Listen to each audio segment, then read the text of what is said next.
I try to imagine if China had, instead of the Communist Party, had a different social, political system, could they have achieved what has been achieved in China?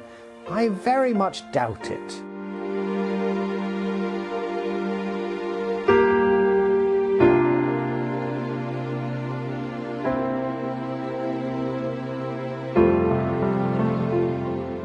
I was born in China.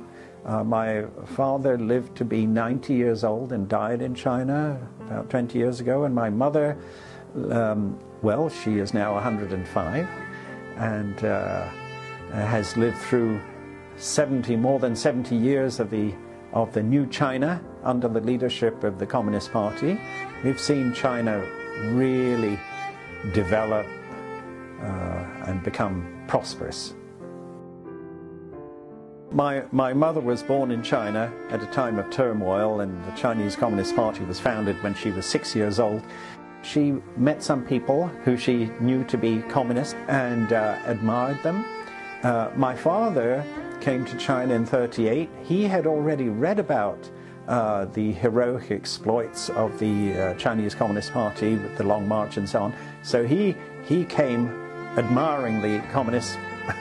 And when he arrived, he met many Chinese communists, and they were good friends. Later on, they stayed on to teach. So they just settled in China. They saw what the communists were doing, especially the land reform.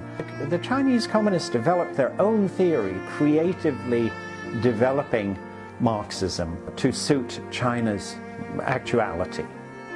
They both feel that the Revolution of '49 was a great turning point of China, from being a downtrodden, oppressed country into a powerful, independent, peaceful country. On October the 1st, when the People's Republic of China was founded, my parents were on Tiananmen Square watching the parade. So I guess, having lived through these very exciting events, they stayed on. And, well, we're still here. I was born in China in 1951, and I feel privileged too. I'm now approaching 70, and my last 70 years, I've witnessed many very important events. Well, I didn't see the Long March or the founding of the People's Republic, but I have seen China develop from a pretty poor, backward country into one of the most prosperous countries in the world. The infrastructure I have seen, you know, I live by the Third Ring Road. When I was a child, this stretch was called Suzhou-Jie. It was unpaved. It had one lane.